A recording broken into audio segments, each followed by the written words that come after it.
hard to see the problems that this poses for free speech. Not problems, dangers, real dangers. We already know from the headlines and the stories over the last few weeks how dangerously maladroit the FBI has shown itself in gathering and interpreting information that relates to the run-up before September 11.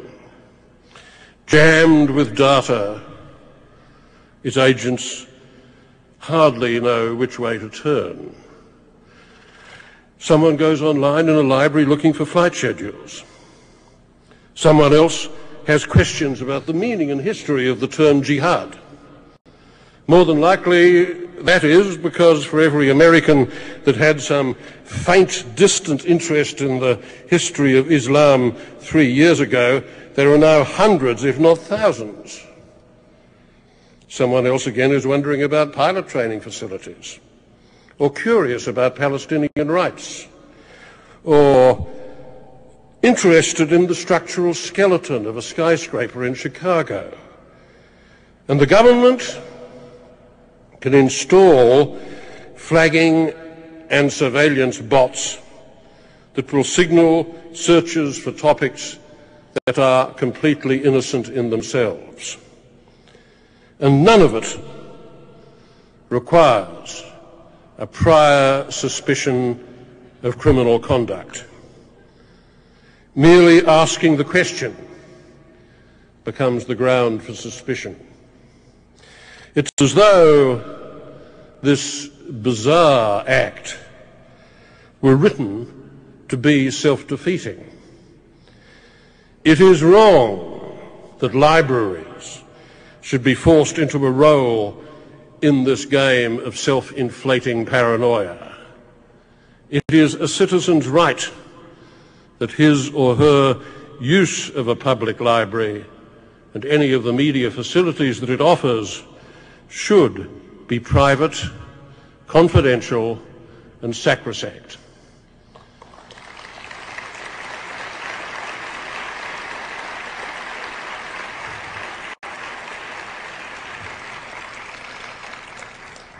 Now, President Bush, Attorney General Ashcroft, and the rest keep telling you to lead normal lives. Don't give in to fear. Just keep on going the way you were. They also, in the next television interview, tell you to be afraid. Be very afraid, because it is not probable but certain that there will be more September 11s. And any behavioral scientist will tell you that that's the way to drive lab rats crazy. It is also the way to neutralize criticism and to create the illusion that Bush and his team are somehow on top of the game, whereas, alas, they are so clearly not.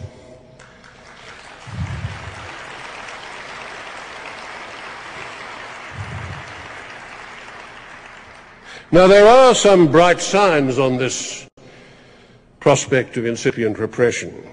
For instance, at the end of May, a federal appeals court in Philadelphia struck down on free speech grounds a measure adopted by Congress 2 years ago, the Children's Internet Protection Act,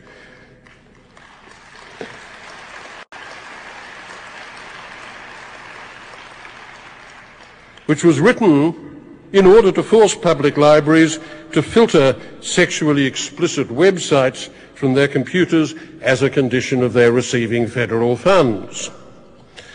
After 8 days of deliberation, the 3 judges concluded, in the words of Chief Judge Edward Becker, that the filtering laws, quote, require libraries to violate the First Amendment rights of their patrons, unquote.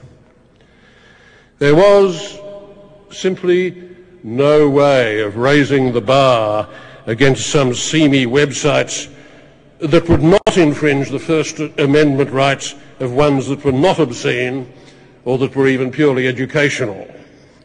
I mean, if you want to filter out the one that greets me some mornings, hot babes ride their go-go ponies, the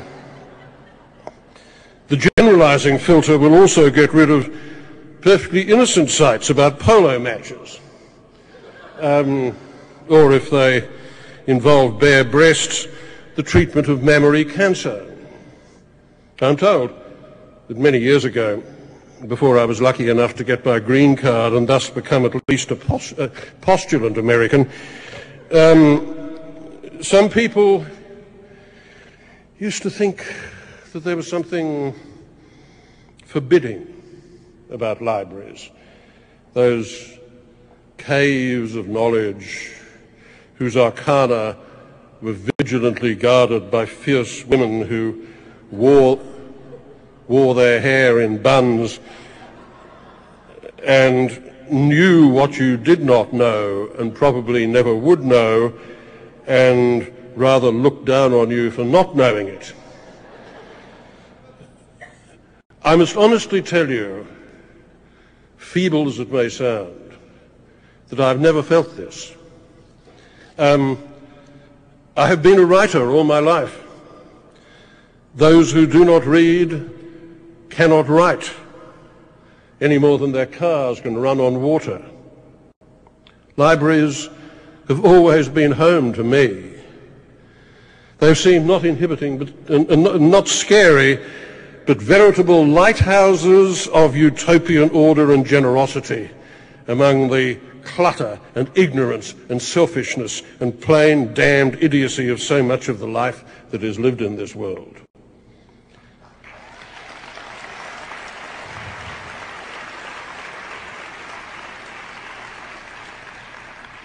You go in, the door shuts behind you, and you ask to know, and you are shown. There is already something miraculous about this. You make notes. You copy passages out. You take them home. And with a little luck, some saber-toothed enemy will not then denounce you for plagiarism, although that's another story. You hope, like a coral polyp, to add the tiny skeleton of calcium that is your book to the enormous structure of the reef that has grown upwards from the bottom of the library stacks to the reading rooms above. To me, this is an expression not only of opportunity but of democracy, and the people who make such a sharing of information freely possible, the librarians, are entitled to every honour and gratitude. To speak to so many of them at once, however, is something that I had not imagined myself doing, so I can only hope that you will not mind too much if I divagate into cliché. I do not like the heavy hand of a government. I do not think it deserves to have any part in the transaction between libraries and their public.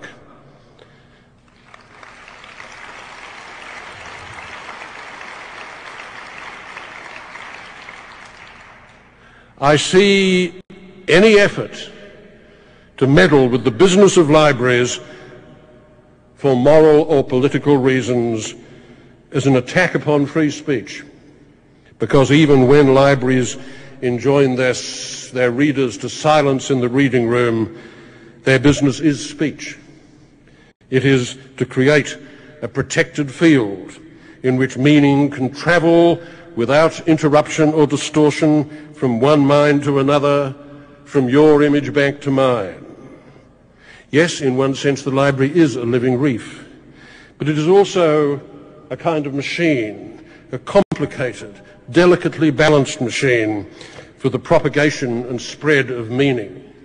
Not just one meaning, not just one ideology, not just one doctrine or one faith, but all meanings, all known faiths, and all knowable facts. To confine the contents of a library at the outset in any way is to commit a putative act of vandalism. It is like a stranger telling you, yes, in future this library may only contain text whose sentences start with the letter L, or poems which only praise furry mammals and must be written in anapaests. The point of a library's existence